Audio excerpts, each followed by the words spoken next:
नमस्कार। मैं हूँ न्यूमरो एस्ट्रोलॉजर उत्तम और astrology problems and solutions video series में आपका स्वागत है। बहुत सारे लोग ऐसे हैं जो नौकरी ढूंढने की कोशिश करते हैं लेकिन उन्हें नौकरी नहीं मिलती। 2 महीने हो जाते हैं, 4 महीना हो जाते हैं, 6 महीने हो जाते हैं, 8 महीने हो जाते हैं, 10 महीने हो जाते हैं, 1 साल हो जाता है, लेकिन उन्हें नौकरी नहीं मिलती। तो ये वीडियो उन लोगों के लिए है जिनको नौकरी मिलने में बहुत दिक्कत हो रही है और बहुत ही कोशिश करने के बाद, अपनी पूरी शक्ति लगा देने के बाद भी नौकरी नहीं मिलती है। तो आपको ये वीडियो ज़रूर देखना चाहिए, क्योंकि वीडियो देखने के बाद आपको ज़रूर आपकी प्रॉब्लम का सॉल्यूशन मिलेगा। तो चलिए देखते हैं कि नौकरी मिलने के लिए क्या-क्या करना ज़रूरी है। सबसे पहले तो नौकरी क्यों नहीं मिलती, इसका फर्स्ट फैक्टर ये है कि आपकी डेट ऑफ बर्थ देखी जाती है, आपका टाइम और आपका लोकेशन देखा जाता है।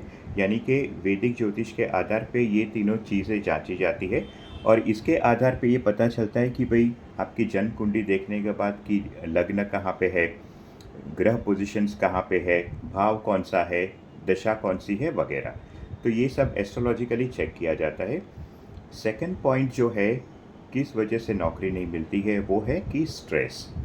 बहुत ज़्यादा तनाव रहता है तो इंसान का दिमाग ही काम करना बंद हो जाता है। तो एक स्ट्रेस की वजह से भी नौकरी मिलने में दिक्कत होती है।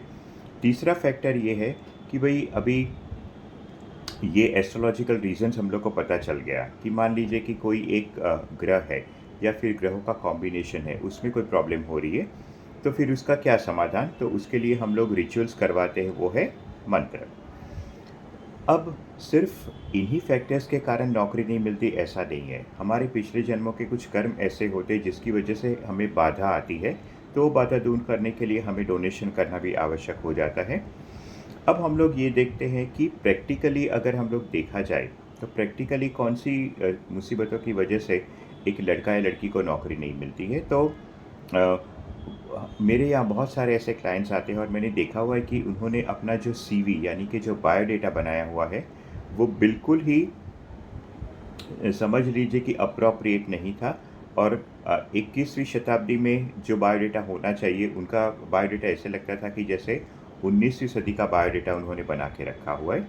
तो ये भी एक वजह थी कि उन्हें नौकरी नहीं मिलती थी। और साथ ही साथ में एक बहुत इम्पॉर्टेंट चीज़ वो थी कि इंटरव्यू स्किल्स। इंटरव्यू में कैसे अपीयर होना चाहिए, क्या करना चाहिए, क्या नहीं, इसके बारे में कोई जानकारी नहीं थी। तो जायज़ है कि वो हर एक इंटरव्यू में फ़ेल होते थे। इसके अलावा हम गाइडेंस ये भी देते हैं कि आपका लकी टाइम कौन सा है, यानी कि कौन से मुहूर्त में आपको क्या करना चाहिए। ख़ासकर आपको कौन से मुहूर्त में जॉब एप्लीकेशंस करनी चाहिए, आपको कौन से मुहूर्त में हो सके तो आपको जॉब इंटरव्यू के लिए जाना चाहिए। और फाइनली एक बहुत बड़ा फैक्टर जो लोग समझते नहीं हैं, वो है आपकी फील्ड ऑफ वर्क। आप जिस टाइप की नौकरी ढूंढने जा रहे हैं, उसके पर भी बहुत निर्भर करता है कि आपको नौकरी मिलेगी कि नहीं। अगर आप भारत में रहते हैं तो कुछ फील्ड्स ऐसी हैं जो भारत में है ही नहीं, अगर आप उसमें नौकरी करने की कोशिश करेंगे तो आपको मिलेगी ही नहीं।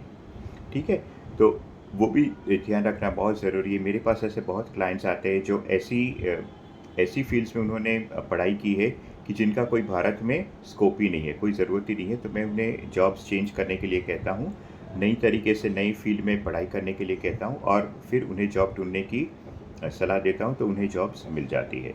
तो अगर आप भी एक ऐसी समस्या से पीड़ित है कि आपको महीनों लग गए लेकिन आपको नौकरी नहीं मिल रही है, तो अगर आप मेरे पास आते हैं तो मैं ये आपके सारे फैक्टर्स ये एनालाइज़ करूँगा और ये सारे फैक्टर्स एनालाइज़ करने के बाद को आपको एक पूरा सॉल्यूशन बताऊँगा, जिससे आपको आराम से 6 महीने के अंदर नौकरी मिलनी ही मिलनी है।